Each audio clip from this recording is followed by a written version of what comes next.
Hello friends, ഇന്ന് നമുക്ക് ഈ ഓണസദ്യക്ക് വിളമ്പാനായിട്ടുള്ള ഇഞ്ചി തീയൽ വളരെ ടേസ്റ്റി ആയിട്ട് എങ്ങനെ ഉണ്ടാക്കാൻ നോക്കാം. തേങ്ങ വറുത്തരച്ച് വെക്കുന്ന ഇഞ്ചി തീയൽ തൊടുകറിയായിട്ടും അല്ലാതെ ചോറിന് കറിയായിട്ടും കഴിക്കാൻ നല്ല ടേസ്റ്റാണ്. ഇഞ്ചി തീയൽ ഉണ്ടാക്കാനായിട്ട് ആദ്യം നമുക്ക് തേങ്ങ ഒന്ന് വറുത്തെടുക്കാം. ഞാൻ ഈ ബൗളിൽ 2 ബൗൾ തേങ്ങ എടുത്തിട്ടുണ്ട്. തേങ്ങ തിരുവിയ ശേഷം മിക്സിയിലൊന്ന് അടിച്ചെടുത്തതാണിത്. അതിലേക്ക് 4 അല്ലി ചെറിയ ഉള്ളി, 4 അല്ലി വെളുത്തുള്ളി, പിന്നെ കുറച്ച് കറിവേപ്പില ഇത്രയും ഇട്ട് കൊടുത്തിട്ടുണ്ട്. ഇനി ഇത് നന്നായിട്ടൊന്ന് വറുത്തെടുക്കാം. ആദ്യം കുറച്ച് സമയം തീ കൂട്ടി വെച്ച് തേങ്ങ ഒന്ന് ചൂടാകുന്ന വരെ തീ കൂട്ടി വയ്ക്കാം. അതിനുശേഷം മീഡിയം ഫ്ലെയിമിലിട്ട് വേണം വറുത്തെടുക്കാൻ. തേങ്ങ മിക്സിയിൽ അടിക്കുന്നത് കൊണ്ട് എല്ലാ തേങ്ങയും ഒരുപോലെ വറുത്തെടുക്കാനായിട്ട് പറ്റും. ഇപ്പോൾ തേങ്ങ ബ്രൗൺ നിറമായിട്ട് വന്നിട്ടുണ്ട്. കുറച്ച് സമയം കൂടെ ഒന്ന് വറുത്തെടുക്കാം. ഇപ്പോൾ ആവശ്യത്തിന് മൂത്ത് വന്നിട്ടുണ്ട്. ഇനി ഗ്യാസ് ഓഫ് ചെയ്ത ശേഷം പൊടികൾ ചേർക്കാം. ആദ്യം 1/2 ടീസ്പൂൺ മഞ്ഞൾപ്പൊടി ചേർക്കാം, 2.5 ടീസ്പൂൺ മുളക് പൊടി ചേർക്കാം, 3 ടീസ്പൂൺ മല്ലിപ്പൊടി ചേർക്കാം, 1/2 ടീസ്പൂൺ ഉലുവാപ്പൊടി ചേർക്കാം. ഇനി ഇതെല്ലാം കൂടെ ഒന്ന് ഇളക്കി കൊടുക്കാം. ഇപ്പോൾ ഗ്യാസ് ഓഫ് ചെയ്തിട്ടുണ്ട്. തേങ്ങയിലുള്ള ചൂട് കൊണ്ട് തന്നെ ഈ പൊടികളൊന്ന് മൂത്ത് കിട്ടും. നന്നായിട്ട് കുറച്ച് സമയം ഇളക്കി കൊടുക്കണം. അതിനുശേഷം ഇതൊരു പാത്രത്തിലേക്ക് മാറ്റാം. ഈ ചട്ടിയിൽ തന്നെ വെച്ചേക്കുവാണെങ്കിൽ കരിഞ്ഞു പോകും. അതുകൊണ്ട് വേറൊരു പാത്രത്തിലേക്ക് മാറ്റണം.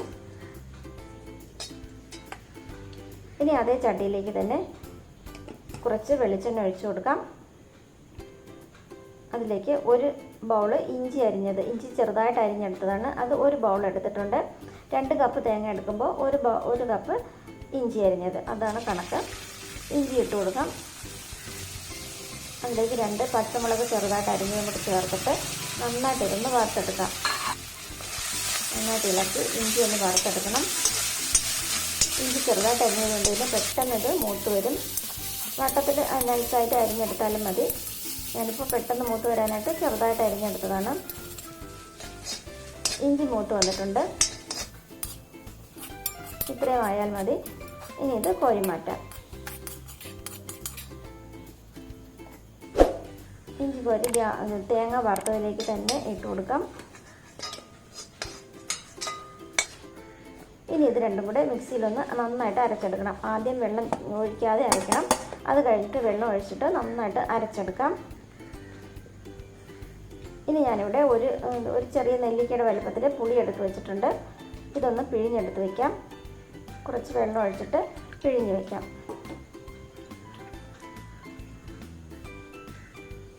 ഇഞ്ചി വറുത്ത ബാക്കി എണ്ണയിലേക്ക് തന്നെ കുറച്ച് വെളിച്ചെണ്ണ കൂടെ ഒഴിച്ചു കൊടുക്കാം.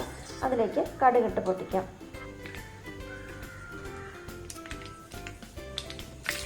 വറ്റൽ മുളക് ചേർക്കാം. കുറച്ച് കറിവേപ്പില ചേർക്കാം. ഇനി ഇതിലേക്ക് പുളി പിഴിഞ്ഞ വെള്ളം ഒഴിക്കാം.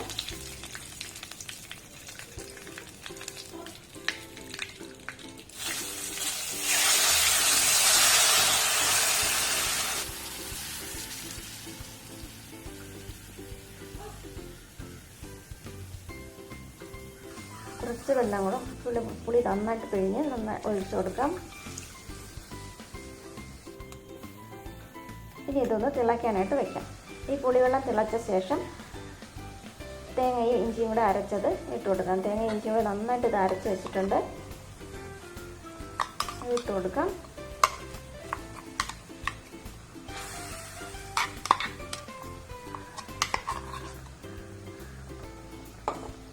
ജാറിൽ വെള്ളം ഒഴിച്ചിട്ട് എല്ലാം അരപ്പ് മുഴുവനും ഒഴിച്ചു കൊടുക്കാം.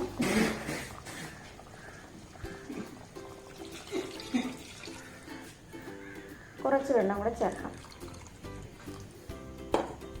നന്നായിട്ടൊന്ന് ഇളക്കി കൊടുക്കണം.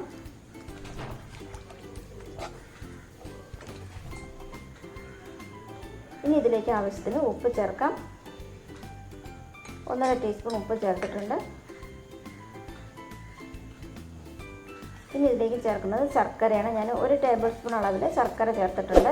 ഇനി ഇത് നന്നായിട്ടൊന്ന് തിളച്ച് വറ്റി വരണം. ഒരു മീഡിയം ഫ്ലെയിമിലിട്ടിട്ട് നന്നായിട്ട് വറ്റി എണ്ണ തെളിഞ്ഞ് വരുന്നതാണ് പരുവം.